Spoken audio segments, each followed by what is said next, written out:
Well, hello, everybody, and welcome again to the Transposition Podcast. I am so honored today. I'm with two friends, Annie Crawford and Drew Miniker. We are, excited to get together. I have two educators with me today. Annie is a classical educator and a cultural apologist, and Annie has a great line on her website that she wants people to see that all truth is God's truth, and that'll be really quite relevant to our conversation today, I think. And Annie also teaches aesthetics, so that'll be relevant to our conversation today. And then Drew has been on three. This will be a third time. Is that right, Drew? Yeah, Yeah, third time nice on. hat trick on the transposition. Yeah, I'm still gonna get him to be an official host one day, if the budget gets high enough.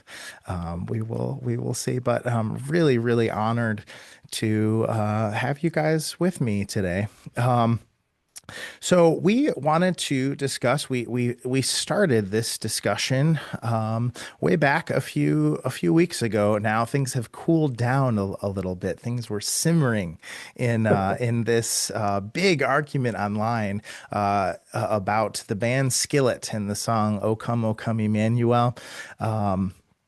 And they had this metal version. And, I was surprised. I actually saw this argument going. I thought it was just on X on Twitter, and I mean, it was on Facebook, it was on YouTube.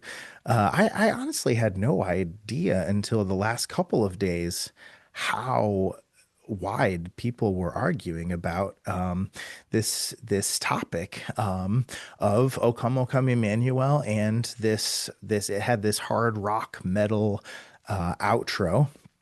And so it gets at this problem that we have today of, how do we evaluate these things as Christians? How do we see the truth? Do aesthetics matter? Do forms matter? These are things that are big questions that I have. And so Annie and Drew both helped me out a lot already, just with their different thoughts online about this. And so I thought it would just be great to get together and see if we can make some more progress, gain some more wisdom on how we talk about these things. So, any just preliminary comments? I would like to get actually past Skillet Gate. We don't need to just talk about Skillet, but let's just start there. Any yeah, comments that you guys would have about that?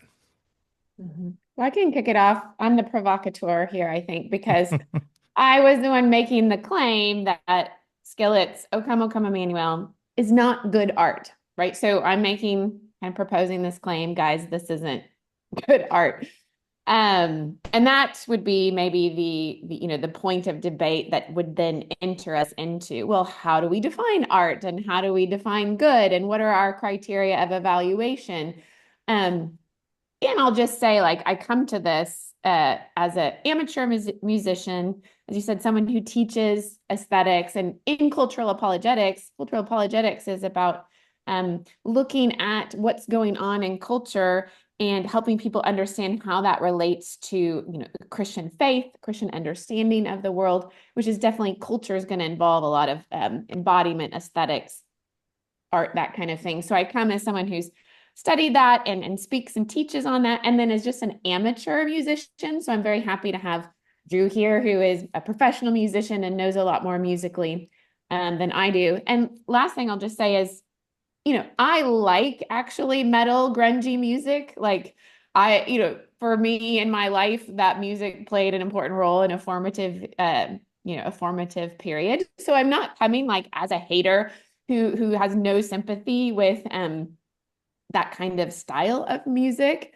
But, I think this is a key principle to me is what I like or what arouses in me nostalgia or affection or attraction is not, the criteria of what is good. Hmm. Uh, and so that's kind of the way that I'm approaching this topic. Yeah. Yeah, that's a really important thing. I'm with you there, and I'm really asking those questions too. Just because I like something, does that mean it's good? And then yeah, let's think about this more deeply. Um, yeah. Any comments there, Drew? I just want to get it out now that this is not a pro-metal, anti-metal, like conversation, sort Oh of what yeah. Annie was saying. Like I am far from the avatar of the spokesperson of the metal community. I don't listen to heavy metal. I barely listen to rock and roll. I have friends who are really into metal, and I love and respect them. But as a jazz musician, I am very accustomed to being punched down by the cultural ups, people that are higher than, it's not a very popular music, right? So I'm protective of subcultures and Mm, recognizing their significance to people and their meaning in the zeitgeist. And I don't know a lot about heavy metal from personal experience, but I saw the clip and I had a reaction to it, and everyone had a reaction to it. My personal reaction to it was sonically it was fine. I think my biggest distaste with it had to do more with the visuals of it, which that's visual culture is also part of heavy metal. I'm not ignorant of that, but in terms of the appraisal of the art itself. My studies on an ethnomusicological level and just thinking about sound soteriologically, ontologically, epistemologically, all those ways of thinking about sound and our relationships with sound and music. I've been captured by the Leonard Bernstein argument that has been recapitulated by all sorts of others from all sorts of different kinds of perspectives, which is to say that sounds, like musical sounds, don't have inherent one-to-one correspondences with semantic meanings or with images. And so sounds being the least embodied of arts, like when I say least embodied, I mean like it's closest to spirit, I think of all the arts. Um, that I think there's actually going to be lots of clay in the joints. I think there's going to be lots of malleability. I don't think just on the sonic level, I don't think on the sonic level um, that any sound has a necessary attachment to certain meanings in a monarchical way, in a way that these things must mean one to one. A equates to B always and forever. So like I do think the efforts of, say, the Christian metal community are valid efforts, and so I want to. That's how I'm approaching this conversation. Yeah. Well, I'd love to pick up there because I do think, yeah, a lot of our goal for this conversation is to dig into aesthetic principles, so that we can have greater wisdom and clarity on how to understand art and the way it works. And ultimately, then people can hopefully, with greater knowledge and wisdom, exercise that discernment in their own lives, right? So it's not necessarily to debate Skillet Gate, mhm. but to use that as an entrance into a broader discussion of art. And so that what you just described there, I do think is probably the central point of debate for us to talk through. And to put it in this broader cultural context, right? We live in a postmodern deconstructive culture, or let's say the end of that culture. And so in that way, we are all, if y'all are familiar with the idea of a social imaginary, it's a term I believe Philip Reef came up with, and that the way that we perceive the world and understand the world is shaped through the imagination, and the way that we understand comes through the grid of our imagination, and the grid of our imagination is formed by the stories that we tell, the experiences we have, the technology we use. For example, the more we use machines, the more we're going to use machine analogies, to understand the way the world works. So we'll tend to have a mechanical social imaginary because we're people raised in an industrial world. So just a very broad example.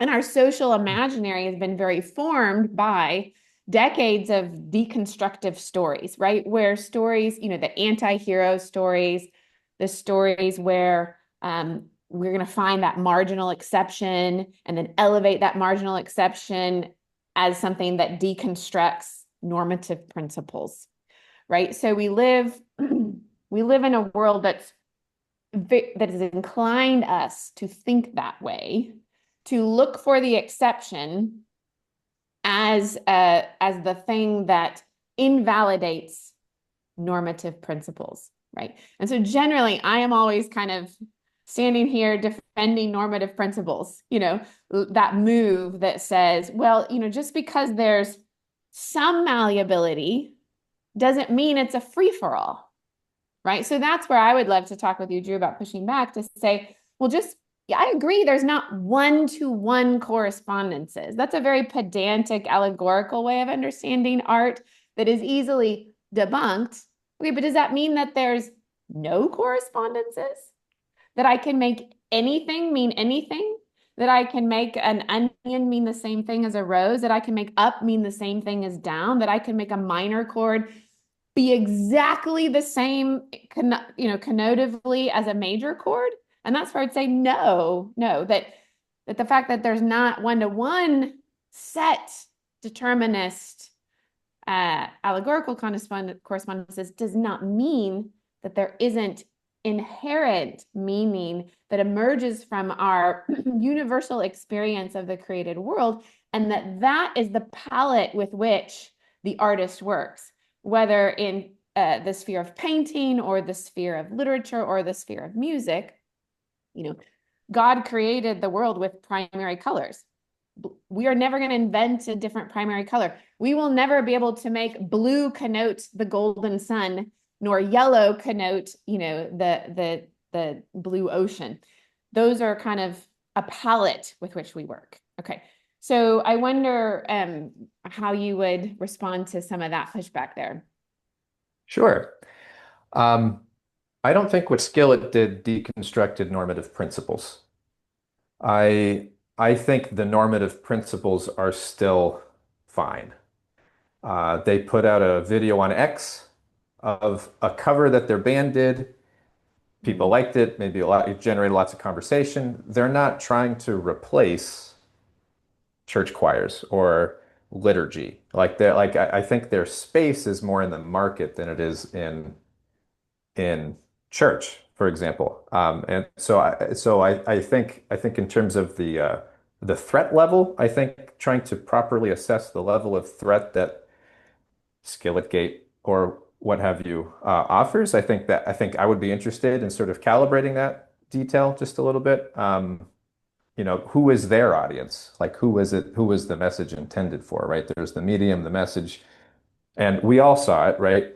But not everybody is into metal, right? So whether you're in or whether you're out, you're going to have a different perception of the message, and we can come back to that when we bring up medium, message, etc. I think to address the points about how malleable is art, I can't speak for the visual arts. Uh,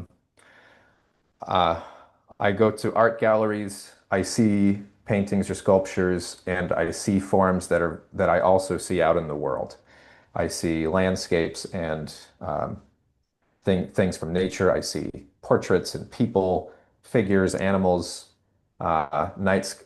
I see patterns that I see out in the natural world uh, represented in this transposed medium of visual art. I don't think it's the same phenomenology with music, and I actually do think that music possesses as a trait, as a feature, not a bug, uh, ineffability as a more default setting.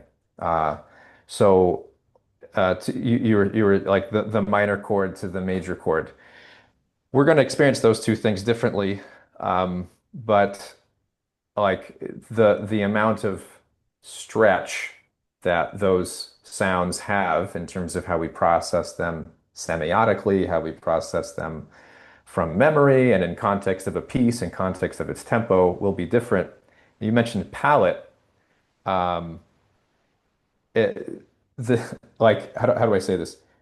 If take Skillet, keep the video, but just instead of distorted guitars, they're playing acoustic guitars, right? And all the sonic data is equal. Just change the timbres, clarinets instead of the electric guitars. Just keep all the notes the same, all the rhythms the same, all the hits the same. Just change the instruments. You're in a way different. You're processing that sound way differently.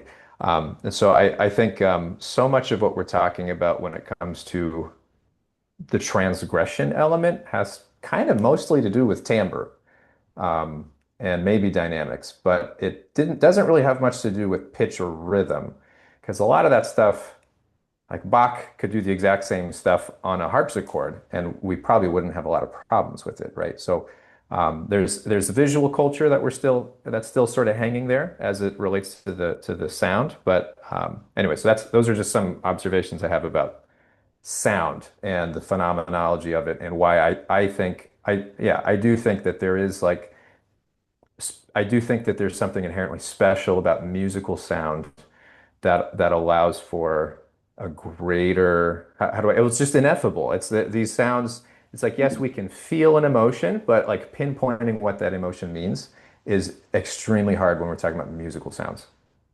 So I do feel like you didn't really answer my question. I think those are good observations, but like, and that's where kind of I'm trying to develop foundational principles then in which we can discuss more particulars. So I think, are you saying that I agree with you that music is um, the most mystical of the arts. There is something ineffable there, right? And that there's a wide variety of malleability. I'm just asking, like, do you think that malleability is infinite, or do you think there is some embodied um some meaning, but there's not an infinite range of meaning, that sound is going to still have to work with a created palette, let's say, that comes from our universal experience of the world. I'll just be very like bold and crass, right? That some of the rhythms of contemporary rock music imitate the rhythms of sex. Like sex has a rhythm. I'm sorry, it does, right? There's a certain rhythm necessary to ejaculation. Shall I put it that way? Those rhythms are part of our experience, and those rhythms, the meaning of those rhythms, are picked up by musicians in the palette with which they work. And you can't um, deny or remove or erase that relationship between meaning and rhythm there. So just kind of in terms of, would we agree that yes, there's a lot of malleability. I totally agree. Not infinite malleability. And we're still dealing with somewhat of a created palette and the musical level.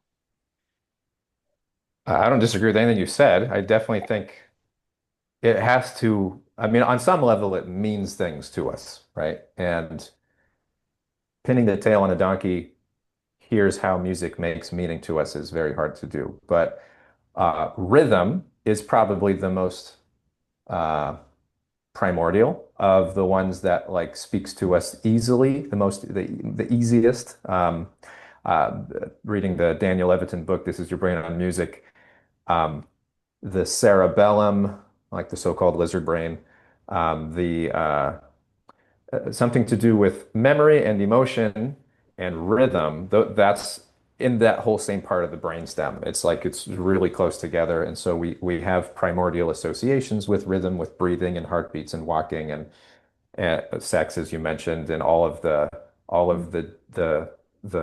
what foundational relationships we have with patterns out in the world spills out in rhythm. I mean, there's even ritual dances where the peak, right? There's this whole climax, right? And then a release, right? And so there's fundamental principles of tension and release in a lot of music, not all of it, I think, but in most music that's like compose today. Tension and release is a key ingredient.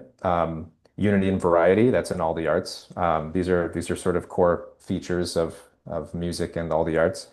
Um, there's no argument there. I mean there is such a thing as playing something wrong, right? There is a criteria of right and wrong in terms of the execution, in terms of the form of, is this a good melody or is this a good structure, right? Does it cohere? Is it memorable?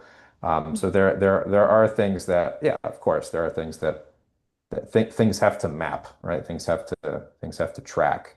So I do believe structure exists. I think music itself, um, what one of the things that makes music distinct from all sound per se is uh, is the hierarchical arrangement of notes. Is there's a tonic, right? And there's an octave and a scale, and all of those notes are in relationships with one another and that hierarchy just sort of naturally, the music is nested within that hierarchy. And so yeah, so there I'm totally with you on all sorts of those kinds of things. Okay. Thank you. And I just forgot. There was something that you said about, oh, right, skillet in terms of its um sonic. Well, I mean, some that is really the distortion of tone that is the primary point of aesthetic um tension within the song, right? And some of that's because, well, they're taking the music within O Come Emmanuel, they're taking music that does have a classical older origin, and they are working within that tonality in a way that has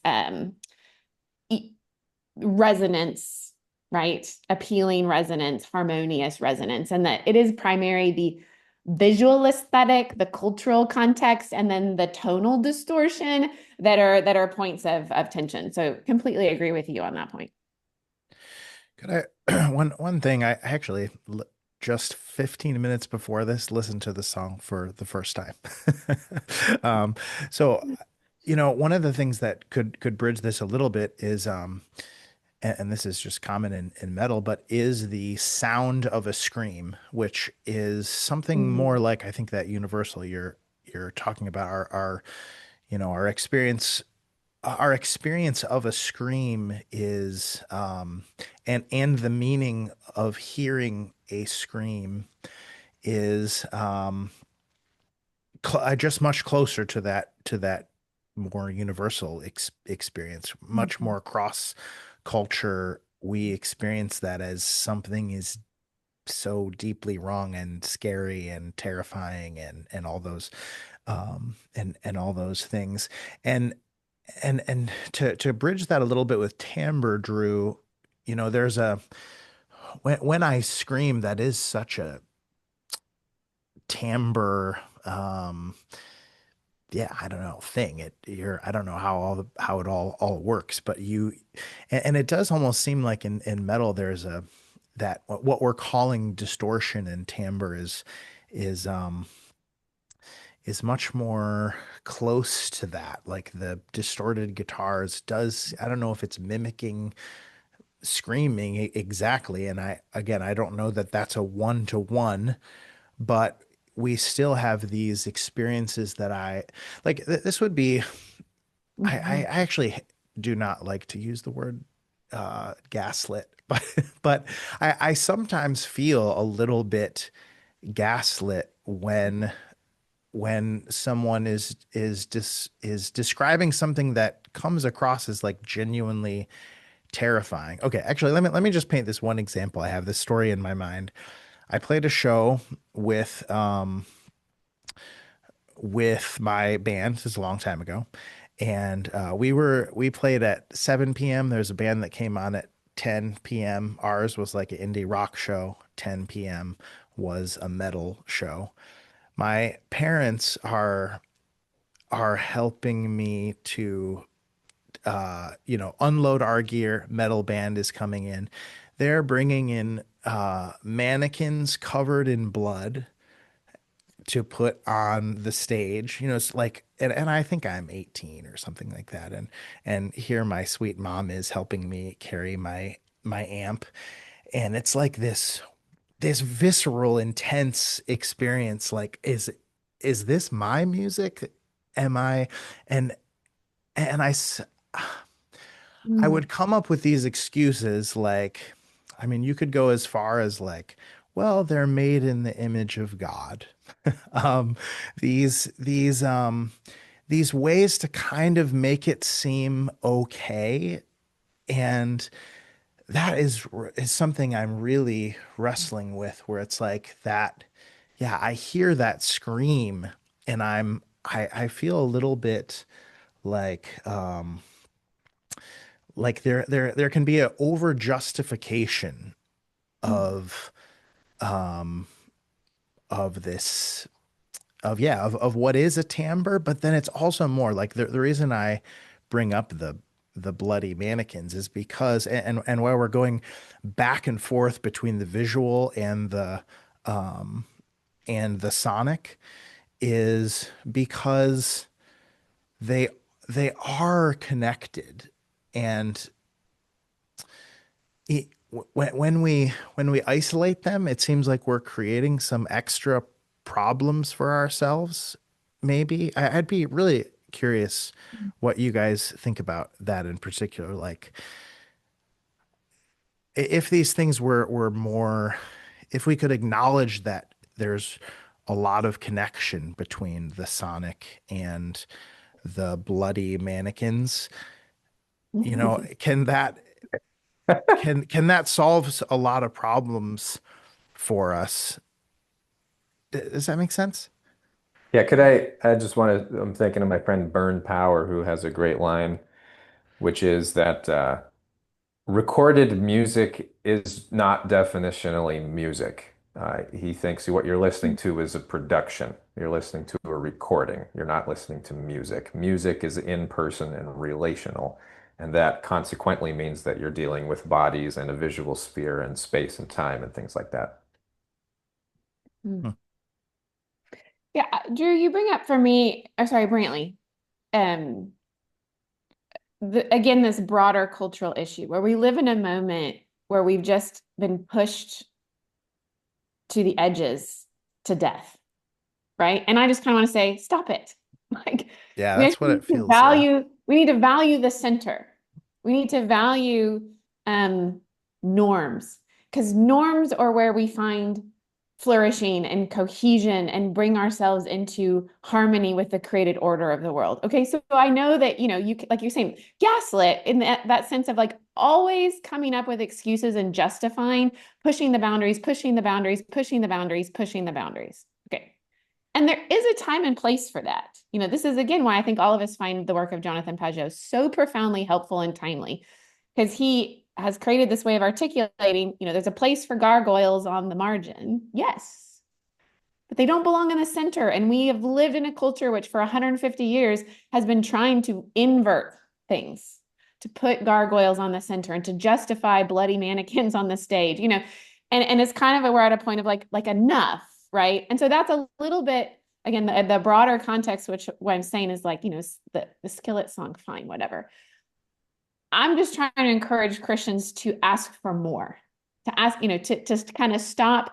Well, but I like the grungy music and it can have, I can come up with all the justifications and to say, if we are really committed to Christ and to growing further up and further into the beatific vision, there's a point where we need to put our nostalgia and our little preferences aside and push ourselves to further up and further in to robust beauties. Stop making excuses for mediocrities and and put our energy into again creating really good stuff.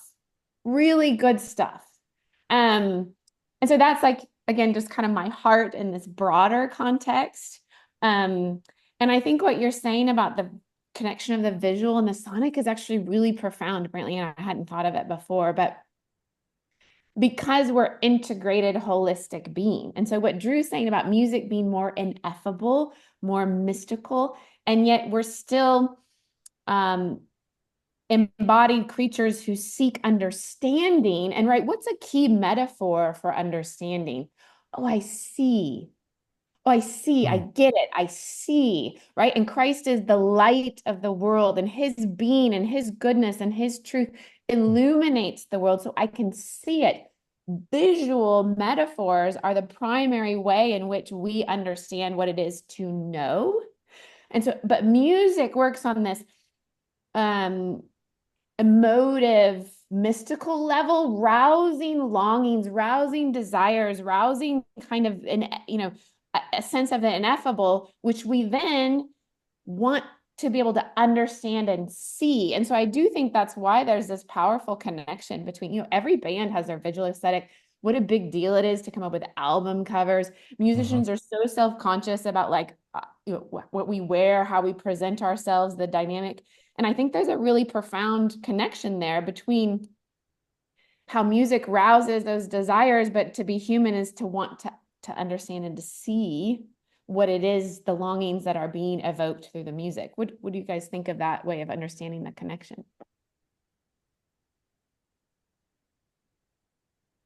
I mean, it's everything you're saying is very well put, Brantley and Annie. A lot of my heart resonates with what you're saying. Um, and I don't want to be put in the position where I have to disagree with anything that you're saying. But I first and Good. foremost just want to say that was, yeah, everything's very ta everything's uh, I'm in concord with, I resonate with what you're saying. The the my line of investigation on sound, and so like I'm drawn, I have been meditating on um, Old Testament uh, theophanies. Mm-hmm. So in Deuteronomy, right, and in Exodus, right, the Mount Sinai, Mm-hmm. and they hear a trumpet. Now, the trumpet, I mean, I would be surprised if it was a literal shofar, which requires an animal horn, right? So there's some sort of transcendent instrument that produced that sound, but it probably, I would be surprised if it was an earthly, right, uh, Mm-hmm. referent. Like there's probably something more Hmm. angelic or ineffable, a technology we don't have access to on this planet, for example.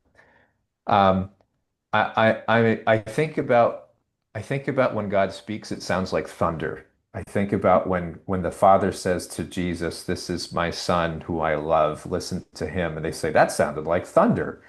I think about Mount Sinai when God speaks the Ten Commandments, and the people are like, "We do not want to hear that sound ever again. You, Moses, go deal with that, and we will just listen to you as the mouthpiece of God." Um, I think about, and then it's like it's really explicit in Deuteronomy. Like it he says, "You did not see God, right? You didn't see any form. You heard his voice, right?" And so that motif just plays out in the Old Testament. Like the Shema, "Hear, O Israel," is the fundamental call, right? Um, uh, Scholars have speculated that the ban on the production of images and idols also meant a huge restriction on any representative art at all, right? But what you do see in throughout the history as recorded in the Old Testament is this seemingly boundless innovation in the world of music. You go from the Song of Miriam and Dancing with Timbrels to now there's these traveling bands of prophets, who anoint Saul, and then there's these ecstatic experiences that are associated with music.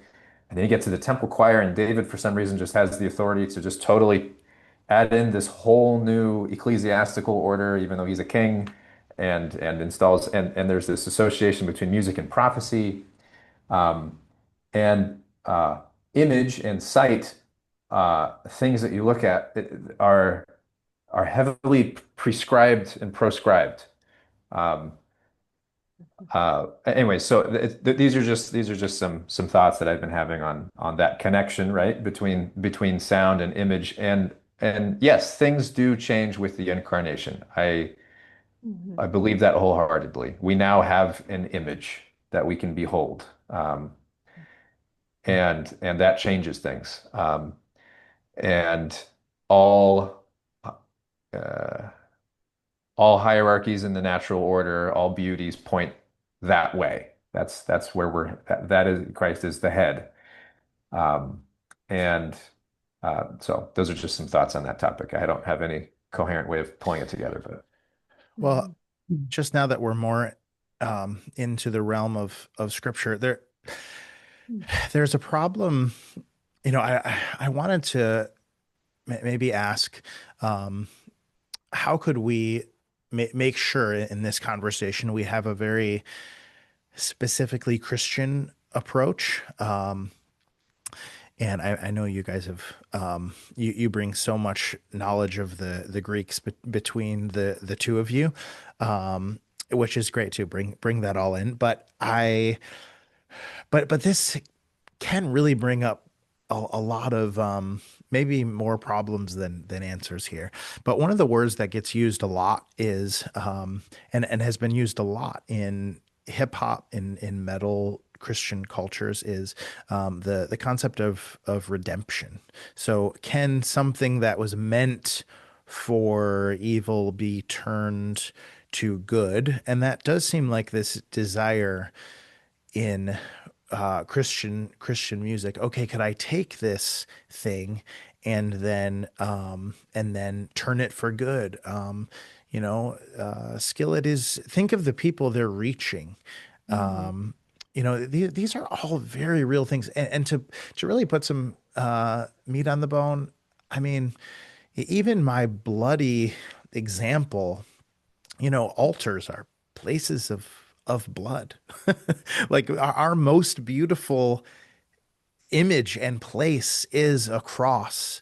And Mhm. so this is a Glenn Scrivener thing. I think maybe we've even talked about this, Drew, but that what's right about some of the deconstruction and inversion is, well, the cross has already been the ultimate example of inversion, Mhm. and where beauty is truly flipped, but it is so particularly found in him. And that's really already been done. And so a lot of these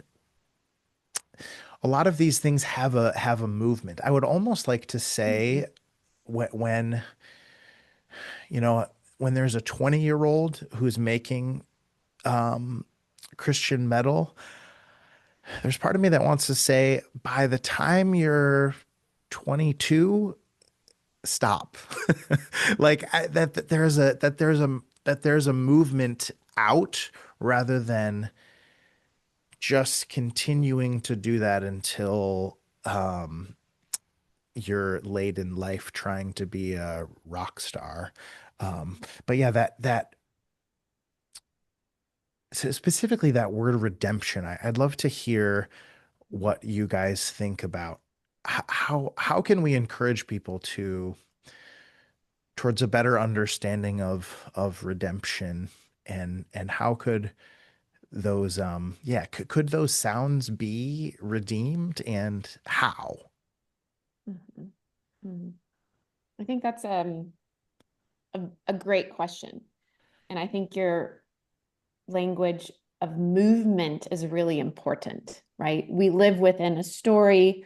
Music is all about movement, right? And so if we're not considering directionality, we're not going to have discernment, right? And you brought up the idea of screaming, that we need to recognize that's going to have a particular range of meaning given to us through our experience of the world. But there's a place for that, and there's a place, I think, for distortion because there's this quote, I was trying to find it. I didn't pull it up before we met, but from Hamlet, where Shakespeare says, art is to hold a mirror up to nature. so that we can see ourselves in our world better, right? That I can't see myself unless I look in the mirror. And in many ways, art plays that role for all of us, a mirror by which we can see and understand ourselves. And you know what? Pain and distortion is a part of our experience. And so we're going to need a place for that within art as a mirror, right? And I think that's why, for me, the grunge music was actually a part of my profound formative experience because I was going through a period of pain, like I shared a little bit of my story on Paul Vanderklay's show, parents, a kid of divorce. There's other things in my family, I'm not able to necessarily share, but, and then also growing up in kind of the Gen X, the world is falling apart. Our parents are all divorcing, what my experience of the world had a lot of pain and distortion and confusion in it. And so I was drawn to music that helped me name in a sense, that resonated with that gave a mirror to my experience so I could begin to wrestle with it, but to move, like you're saying, but to move through it. I actually, every now and then I'll like listen to an Alice in Chains song again, Um, that was what inspired me to learn a little bit of bass is right. So I could play some Alice in Chains. It's not good for my soul to listen to very much of it. Like it's just what the music is kind of like, yeah, we need art and stories that help express the darkness and help us understand the darkness. But to move through the darkness into, right, the peace that passes all understanding, into wholeness again. So, that's when you ask about the question of redeem, I think that idea of movement is essential. Because redeem doesn't mean I'm just going to take and then put on repeat a certain space or a certain often redeem means I'll think of you descend into the valley and then to ascend back to redeem, to return to health, right? To restore to wholeness is what redemption is all about.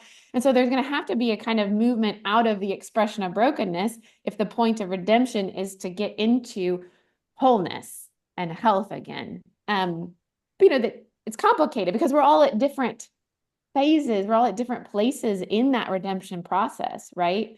So while you say, okay, this 22-year-old, I'd be a little more gracious. By the time you're 26, 28, like it can take a couple years to work through your dark seasons, right? But then there's still going to be, next year, 20-year-olds who are drawn to that aesthetic space as they're processing, their experience of darkness. So it's complicated. It really is complicated. I I'm thinking about this 22-year-old, let's call him a heavy metal lead guitar player, who has now come to Christ and is trying to figure out what to do with their art. Mm. Um, and I mean, what are their options? You got to switch over to country western now, fella, right? Or you know what I mean? Like I feel like we're talking Yeah. about like metal as this Mhm. thing, right? This one unidirectional, unidimensional thing. There's a huge range of expression and possibility and potential. And it's like even metal is it's like a super category. There's like 50 different kinds of even just metal without even talking about hard rock or soft rock or like there's all sorts of musics that it branches out into that it's like, oh, well, if he wasn't in metal, but let's say he was like a jazz player, right? Is that still not aimed properly? Is he still not reaching for the pinnacle of best beauty? Like, so there's that. People do find, I mean, there's insanely great musicians in that whole world over there, Mhm. Mhm. that it takes years of shredding your instrument to get to that level of play.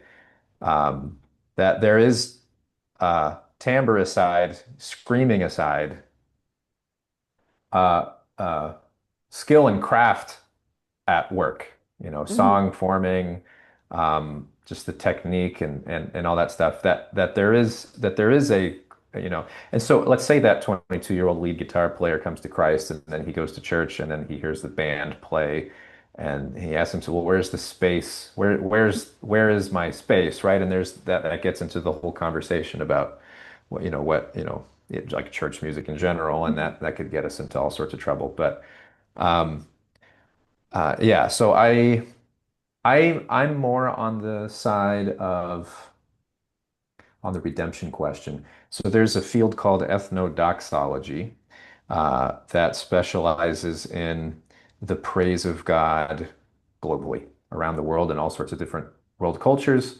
Famous case studies on this topic come from Africa, when, let's say, a tribal chief comes to faith or just a villager comes to faith, they start attending the church. That church, let's say, was planted in the 1800s or the early 1900s, and there's a dress code. You need to wear a suit and tie. You're switching to four-part hymnals that maybe they brought an organ in. And so to become a Christian is to become a Westerner. Uh, Hmm. and and um, and so the rest of the tribe says, oh, you became an American or you became a European or something in addition, right? And so what the ethnodoxologists uh, have been working on are that redemptive frame of, well, let's Hmm. can we uh, co-opt's not the right word, I don't think, but I'll just use that word, co-opt the heart language and the heart music. Can we present that to Christ and so that it's not about like I'm trying to hold on to my identity.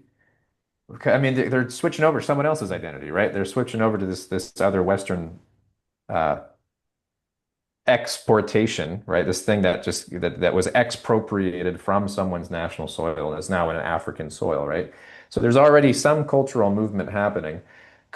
What if we minimized the level of cultural barrier and allowed for the songs, the timbres, the moves, the forms of how joy is expressed in that culture, how awe is expressed in that culture? Can that not be redeemed? Is the word that we're using, and I think a lot of cultures have done that successfully. I think that move has happened.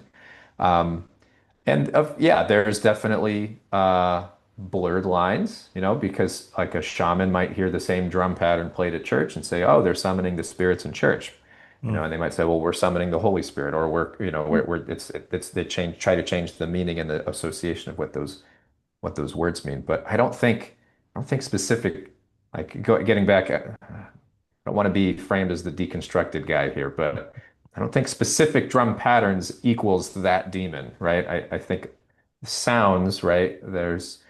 There are God's sounds. Like he made the materials from which all the instruments were made. And what we're talking about is at the level of culture and semiotics and how we process things culturally. And so anyways, those are just some ideas. I do think on the metal front, uh, I think that's a frontier. I view that as a possibility within an appropriate Hmm. space, right? Like I'm not arguing for let's just switch our worship band to just start distorting everything and doing power chords for all the songs. Like that's not what I'm saying. But I do think if that 22-year-old guitar player who like could actually make it in the music business and wanted to chart his own territory, I think there's a space for that. Hmm. Mm. Yeah, no, Drew, this is all so, so, so good. Um, so, you'd say, well, we don't, okay, for this person to become Christian is for them to become a Westerner and then to dress with the tie and to do certain music. Okay.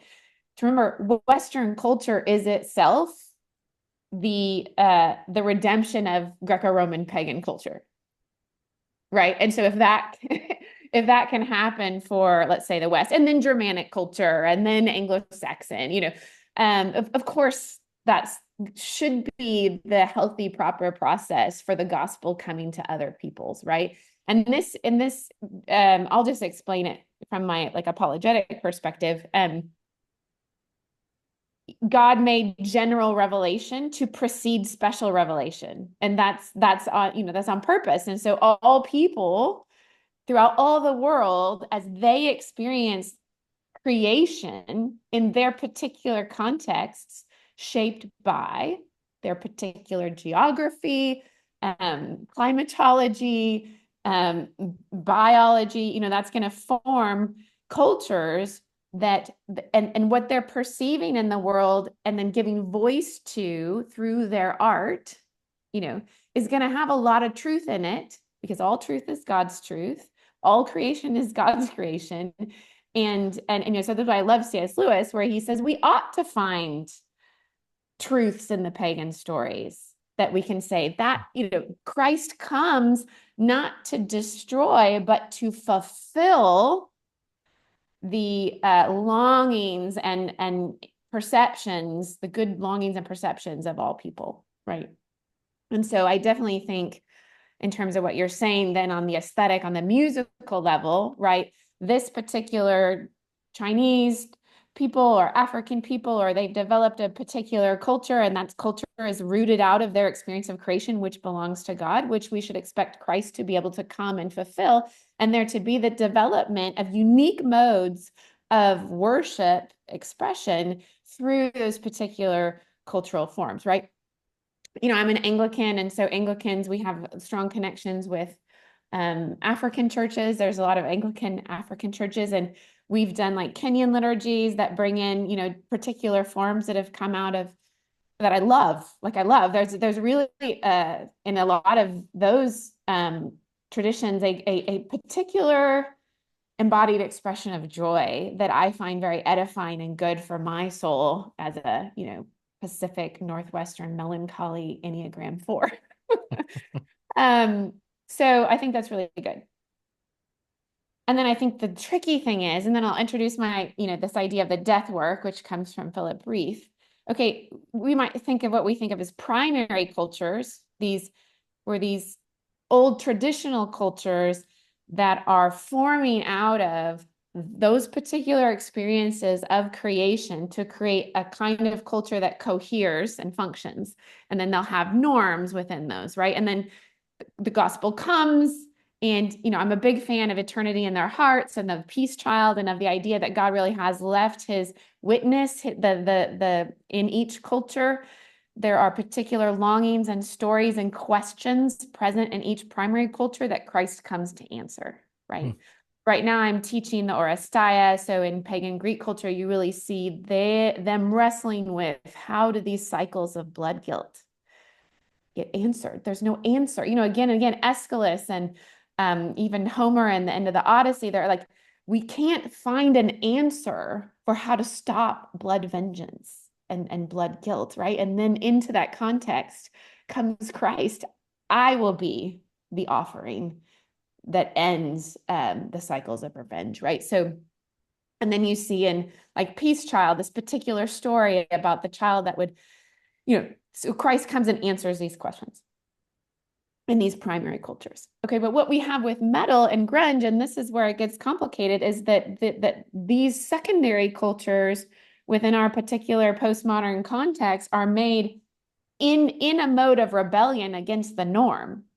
They're not primary cultures. They're not cultures that said, based off this experience, we're going to create a kind of cohesive culture with its own norms. Metal, grunge, they're based off a rebellion against a certain normative culture. And so I do think that there's a different, that puts it in a different class that requires different kinds of discernment. And as we've said, okay, well, there is a place for rebellion and inversion. And in a sense, the cross is it is an inversion, a rebellion against false empire through a kind of inversion. So there is within those particular cultural modes an expression of certain Christian truths, right? And yet, this gets to your point, Brantley, of redemption and movement. Rebellion and inversion for what? Toward what? For what sake? So let me kind of summarize that. I love all you're saying. I do think that these secondary microcultures uh, require maybe a different mode of discernment. Um, and I'm trying to remember something else that you said, Drew, but I've lost it. So let me pause there. Do you see a difference between kind of those primary cultures and then maybe these secondary musical cultures that have formed out of kind of a rebellious mode in the postmodern context? The difference between paganism before Christ and then our kind of post-Christian paganism? Hmm. Um, well, I'm thinking about how art was already broken before the 20th century. I'm thinking Oh, for about sure. how, so I'm trying to think like I don't want to, I'm trying to word this well. I've never said this articulately before, so I'm just trying to come out here. Ooh, fun. We're describing a whole generation of performers and listeners and audience members as being rebellious. Um, those who partake in it, the sound is against this primary culture order, and in their own words, yeah, they are raging against the machine in that sense. Um, Maybe the machine deserves. Is that where you're going?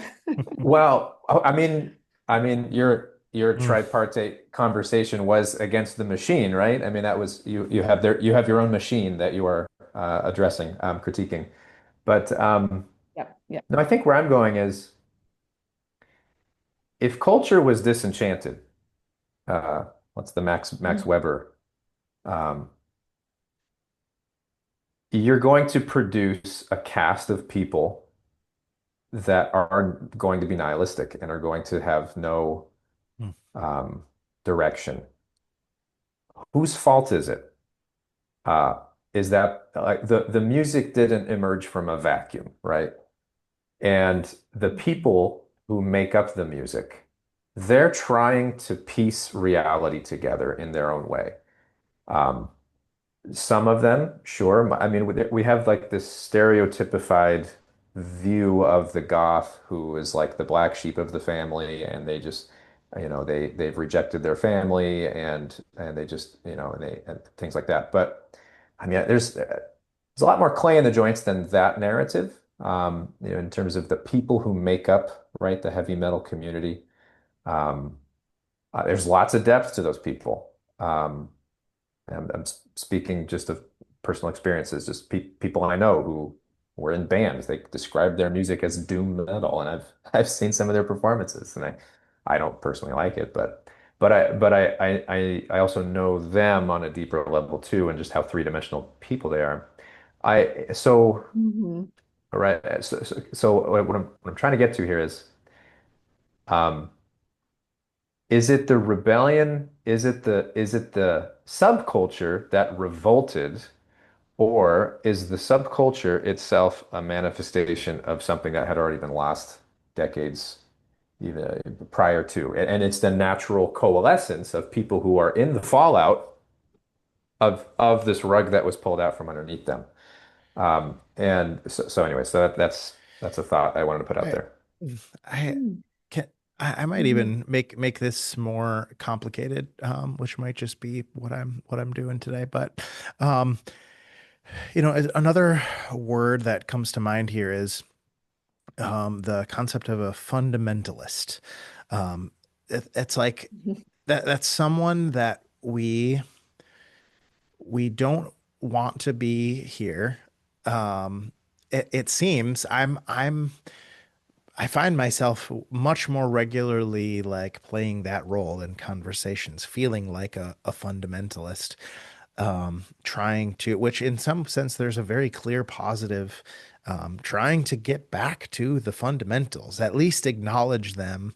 But then there's this, and there's a problem of an authoritarianism where the hammer just always seems to come down. So with the black sheep of the family, there's ways to show how, a parent is maybe an abuser there or something like that. Movies would very commonly portray there's the black sheep, but then no, let me show you there's a reason for the black sheep.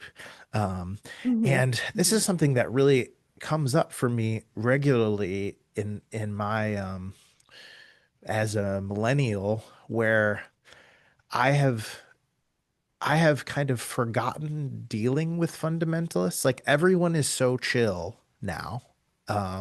It seems in some ways there's like a new fundamentalism, it seems, with like more of the woke thing. But Mhm. often, um, there's every now and again I get a taste that like some of this rebellion in more our context and grunge and rock and metal was like was kind of righteous pushback against this fundamentalist Bible thumper. Um, and I'm always trying to work out like, is that a caricature? Like, yeah, Mhm. to what extent um, is was that a real thing? An organist is comes to mind in the musical realm, someone that's like Bach only, or I'm gonna, or off with your head. And yeah, those are real problems for me. Like, did a over fundamentalism cause some of this? Might be a succinct way to put the question. Mhm. Yeah, these are deep, rich issues, and I think they're really at the heart of cultural recovery. And so this is really good to talk through. And I appreciate both of y'all's insights very much. And Drew, I appreciate what you're saying about, okay, metal, grunge culture. I again, the part of me that really sympathizes with, enjoys, and likes that, actually, that feels that resonates with it. I think you're right. It was giving voice to a predicament I was put in, right? And that's where I legitimately think um, modernity, insofar as like modernity did become dominated by, the principles of the machine, has become dehumanizing, destructive, something to rebel against, something that we need our art to reveal in proper modes, right? So we can talk a little bit about the medium as the message. I do think a lot of doom metal and grunge and all that is good art, very good art, necessary art to show the truth of a particular moment in our world, particular experiences that people are really having. The question to me is how much that mode of music is a proper medium for the expression of worship, right? And that's part of the trick. I often think about how, scripture says our enemy prowls like a lion, and he's been a deceiver from the beginning, and he's very clever, right? He'll take a truth and just bump it a tiny, tiny bit. So by the time you follow its logic, you've ended up way far off mark. But in the bump, it's tiny, it's subtle, right? And so in terms of this music that expresses our frustration, our experience of distortion, our a legitimate desire to reject things that ought to be rejected. Um, and that, I think, is maybe a lot of where the discernment lies of, well, these norms of the machine are themselves distorted, dehumanizing norms that aren't in true harmony with the cosmos and ought to be rejected. But then in our own immaturity and sin and we it's so easy to remain in that rebellious mode. It feels good. It feels self-righteous to say the problems are out there, man. Mm-hmm. But that's not a spiritual place I can stay and be pursuing heaven. I got to move out of that space and then reorient my source, myself and my soul. And music is so powerful for that reorientation process toward that which is the true um, glorious created norms of the world in which I am meant to be part of. Does that make sense?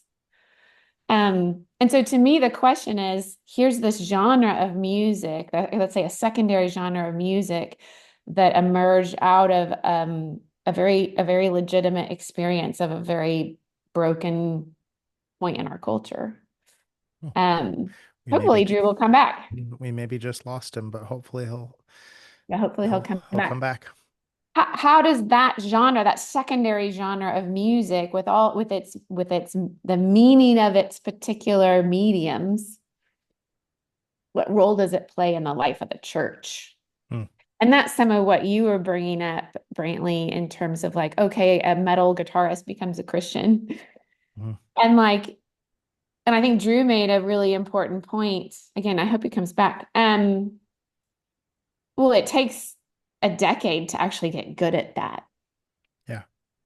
Right. So is that something he would have to give up, right? Because this form of music with its particular cultural meanings isn't at the center of, isn't like, let's say if we use the metaphor of the cathedral, this form of art has its place on the outside, the gargoyles, in its rebellious rejection of dark things. It functions out here on the edge of the cathedral. But as he wants to move into the center, to the place of the altar, what does that mean for his music and a Right. music which legitimately requires a very high level of skill? I mean, I think Right. at one level, the Christian says, I give up all things for the sake of Right. knowing Christ. I mean, again, so a lot of my pushback is just this pushback, I think, at the heart, the orientation of the heart, um that I should be able to count all things as rubbish for the glory Yeah. of knowing him. Yeah. Yeah. I think of the But rich. but maybe it doesn't have to mean that. Maybe it is that I can move in my personal life because there is a degree to where, well, maybe professionally I make this kind of music for people who are in that kind of place in their life. Mhm. But I'm able to, as a maturing Christian, not have that be my whole identity. It becomes a Yeah. job Yeah. in that sense. Yeah. I think of the oh, Drew's coming back, it looks like. I think of welcome back, Drew. Glad you made We solved it all um while you were gone. So nice talking to you. No, it. Right. I think of the rich young ruler there too, and that like that I think we should really take seriously and encourage young people first to ask that question. Yeah, really preach a kind of full throttled rich young ruler. Take up your cross and expect. I don't want to say for sure that, Christ is calling all people to um, stop playing guitar that way today. But man, at least consider that he might actually, and you you will give real things up, that there will be cost, but it will be for joy, and it will be still so much better. Yeah, I think that is important, that we challenge people to, I guess, in that direction, in a real, yeah, in a real way. Mhm. Um, I there's a person, we keep kind of inventing people. Hopefully they're not straw men. But there's a there's a trajectory here as well. There's, when earlier when I talked about the connections of all of these things, the connection between sound and cultures and visuals, that really keeps going. And one of the things I really would like to warn young people against is just the power of subcultures that Mm. if you really get in them, this is places that you go outside of church. I do believe we are called to dangerous places, but I think we should acknowledge when they are dangerous, Mm. dark places and differentiate them from the church and the altar. Like there, Mhm. there's this movement of like, oh, we're gonna have church in a bar. Um, Mhm. and I mean, I've just seen that enough times to go, no, you, I mean, the bar is going to shape, if it's this core identity place, the bar is going to have a profound shape. And if you shape on you, if you participate in metal culture over and over again, go on Mhm. tour, cover the mannequins in blood, do the, I mean, these things are not nothing. And they can have, um, yeah, they can have profound effects on you when you live in them and when you repeat them, kind of liturgically. That is Mhm. that is a big deal to think through, and especially giving some of those things up as identity markers. I do believe we're called to Nineveh, though at the same time, um, but recognize that it's Nineveh, you know. Mhm. That seems like an important piece. Mhm. We have maybe just, I don't know exactly how much time we have left. I was just rambling a bit, but I did want to get in a little bit more to the medium and message. I wonder how much we could clarify the ways that that plays into music specifically. I would really love to hear you both have a back and forth on that because, yeah, there's visual things. There's often, that um, it's often in the realm of media, which we were discussing a music video. Um, but yeah, Annie, would you mind just giving a summary? You're so, yeah, just such clear-headed thinking on that. Would you mind giving a summary on that? And then I'd love to just maybe wrap up that way. Yeah, thanks. I do think the medium is the message, or that mediums communicate essential meanings, is a core principle of aesthetics and how they work.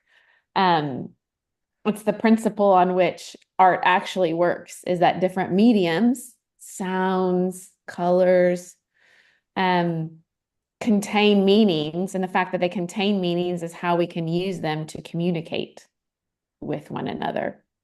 In terms of media, like just examples to help people understand this, I think a very relatable one we all experience every day is maybe I need to tell you something, Brantley. Um, I'm going to pick a medium of communication. I could text you, I could call you, I could do a Zoom meeting, I could drive over to your house. And I think we all kind of know and experience on a daily level that the medium I pick will be part of the content I communicate. Because if I get in my car and drive over to your house to tell you something, I'll switch to my husband just so that I can make it more appropriate. If I want to tell my husband I love him, I could text him like love you with a U instead of a Y-O-U. That medium is going to be very quick, very easy, very informal. It's not going to communicate the same thing as if I drive over, I maybe dress up and I drive over to work and say, I love you, I want to take you out for lunch, right? The mediums I've chosen very much affect the message itself. And that's really how art works, right? So, and I could maybe use the skillet. We could try using the skillet example. There's the message, O come, Emmanuel.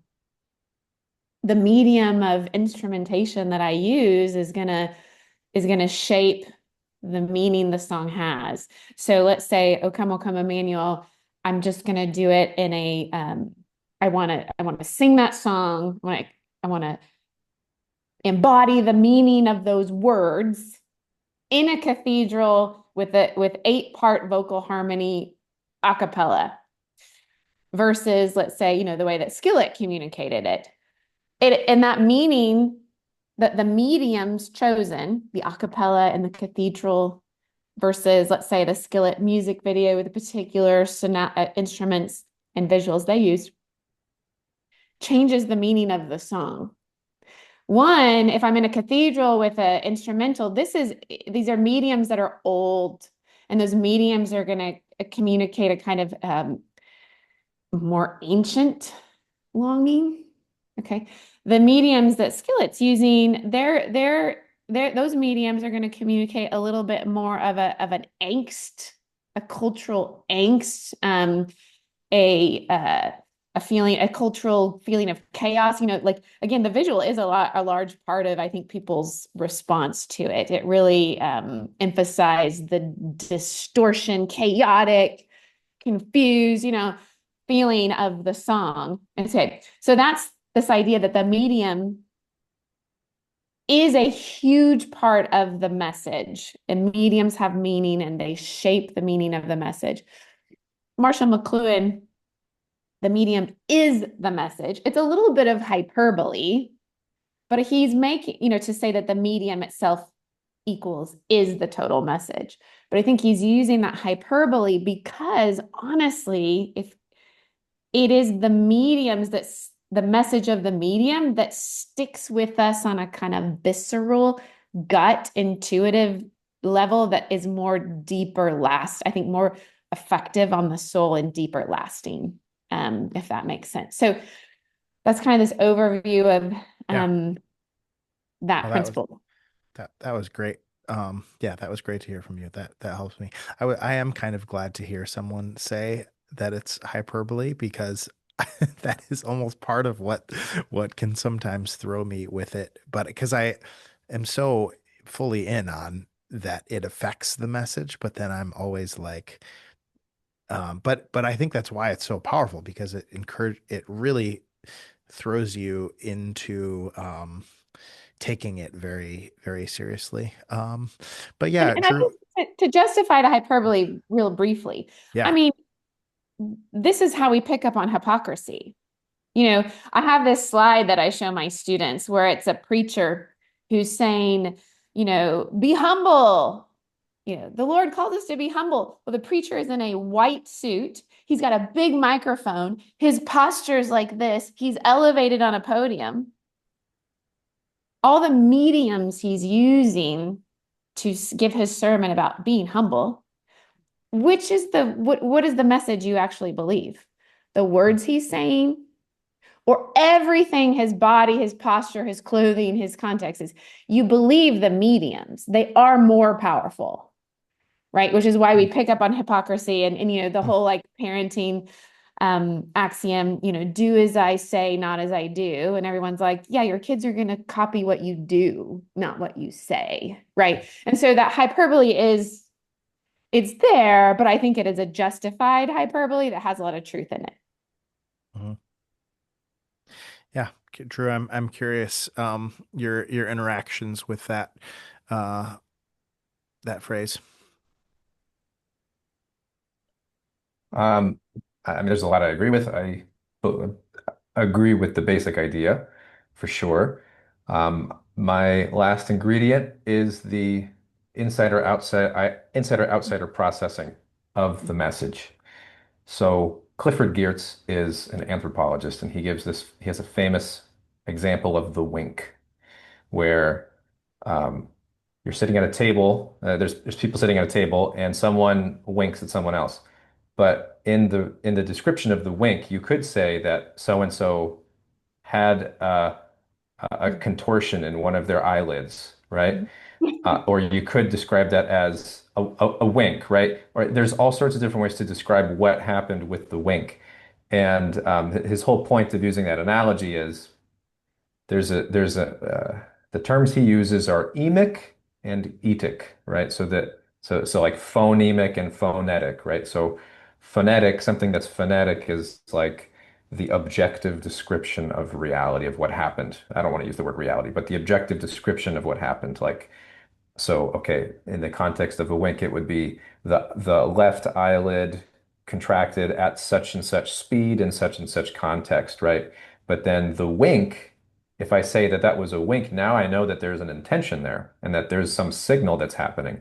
Now, what if it turned out that it was that that person was actually winking, was actually pretending to wink, right? Well, now there's another code going in on that behavior. And so, anyways, all that to say with skillet gate, there might be signaling happening between insiders and outsiders, happening on a level that you're just not going to get based on your positionality with that tradition. And I will call metal a tradition. I'll call most of these genres that have been around for many, many decades a tradition at this point because there's sort of a canon, there's, culture and things like that. Um, and I can see how within uh, the metal tribe that hearing O Come, O Come Emmanuel and the themes of that song set to those timbres, to those tunes, when you're within, when you've learned a language and you can speak it fluently, there's things that you're habituated to that you just don't even notice. They just fade into the background. But if you're an outsider, you just notice them like shock value, right? Mhm. And if you're not used to hearing all those timbres at that volume, right? You know the song, right? You know the words. You can play all the same melodies and harmonies on any other instrument, but once those timbres kick in, then we have this like shock reaction. But when you've been habituated to it for many years in that tradition, you can hear other things happening, other signals happening, like you're used to certain riffs and motifs and hooks and musically it speaks to you on a level that's more fluent than if you're an outsider and nothing is speaking to you because you just don't even have the basic operating system to process what's happening. And I believe that going back to music being close to spirit, um, I do believe that a music is an incarnation of some spirit, however literally you would like to take that word.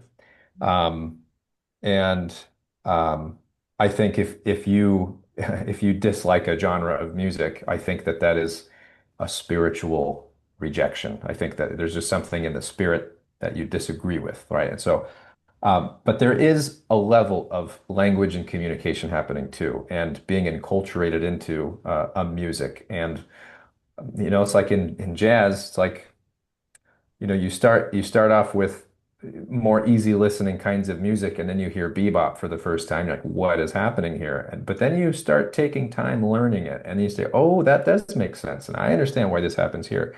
Um, so that it complicates for me the simplicity of right. The medium is the message only so long as the message is going to those to whom it is intended for, right?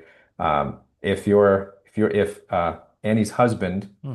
right, knows how Annie ticks, right, and knows the right ways to voice love with the right. In other couples, the U letter U is like fine, you know what I mean? And so there's a little bit of that.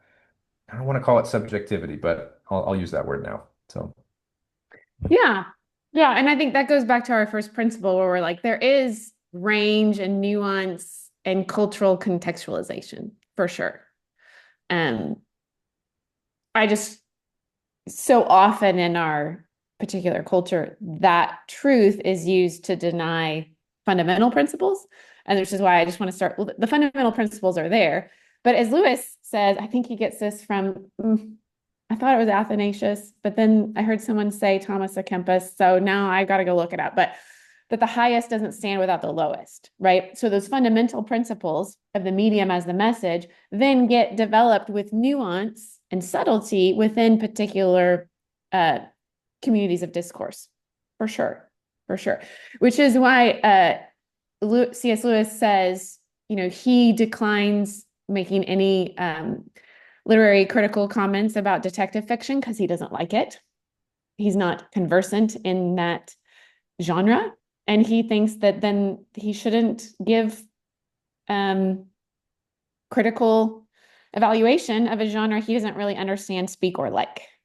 Because it's going to be like you're saying, the person within the community who understands the meaning of the motif, the subtleties of the structures, who will be able to discern how well within what that genre is trying to do, that particular piece accomplishes its purpose, if that makes sense. And then, so maybe I shouldn't have said anything about Skillet Gate at all. That's where I'm beginning. I was saying I kind of like metal music or grunge music. Like one of the concerts I'm most nostalgic for is seeing Metallica at Lollapalooza. So it's that I'm questioning how well the genre as a whole is suited to the purpose of sacred longings. Well, you even said it before on X that you thought what Skillet did is more appropriate than if like a polka band did Yeah. their own sort of rendition, right? So there there is like levels of like, okay, well, there is a little bit of, if Skillet had done uh Jesus Loves Me, This I Know, right? That's right, very different signaling than I think the song that they did choose, which so there was a little bit of taste, I think, right in Yes. the rendition and things like that. Yes. Agree. Yeah. Agree. Agree. And again, I don't think it's the whole Skillet O Come O Come Emmanuel is like demonic or the worst thing to happen ever. It just happened to be this like lightning rod cultural thing everyone was talking about that for me is a like, hey, let's get a little more serious about our aesthetic principles. Let's get a Yeah. little bit more intentional and call ourselves, because again, more broadly, you'll hear people talk about, well, Christian art isn't any good and Christian films aren't any good. And well, Christians used to be the greatest artists, for 1,000, 1,500 years of Western culture. And part of why I think we're just kind of anemic is because we're not pushing ourselves to take these aesthetic principles seriously.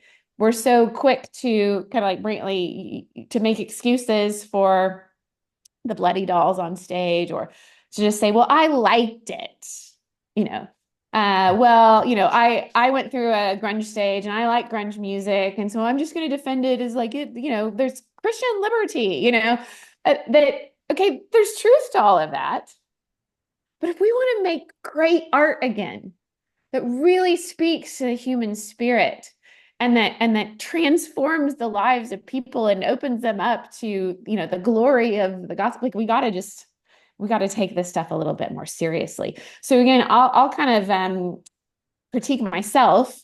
I think it was even last year, Brantley, you probably saw this, and now like I'm all embarrassed about it. I personally really like Chris Cornell's Ave Maria because I have this personal experience with grunge music. I really like Chris Cornell. His story really moves me. I'm very drawn to the gutty, throaty vocals that express my angst and melancholy. All of that stuff I like, and there's a place for it. But if I'm really honest with myself, it's not a good song. It's just not, it's okay, but it's not great. I shouldn't pretend it's great just because I kind of have personal, subjective, positive associations with it. And that probably higher forms of the Ave Maria would be better for my soul, would be more edifying to my spirit. Right. So kind of to take the critique I'm giving to Skillet and then use it towards something I actually kind of like and even defended last year. in order not to sound too harsh in my criticism. Yeah, yeah, I think this really it just matters a lot too for the next generation and people like yeah, thinking through these things. I think helping them have um some discernment um and yeah, some foundational principles to yeah, be able to move forward. I think it could just really help people. Um, Thank you both. I mean, just so much. This really made my day, made my week. Just very generous of you for your time, your thoughts, and was really honored and yeah, to get to do this. So, thank you guys just so much, and we will see you around on X. And I might be tempted to say "Make Great Art Again" should be the title of this, but no, probably I don't know, something else. But No bloody uh, mannequins. yeah, that might be a better one. But go everybody in peace and make great music unto the Lord. How about that? Sounds good.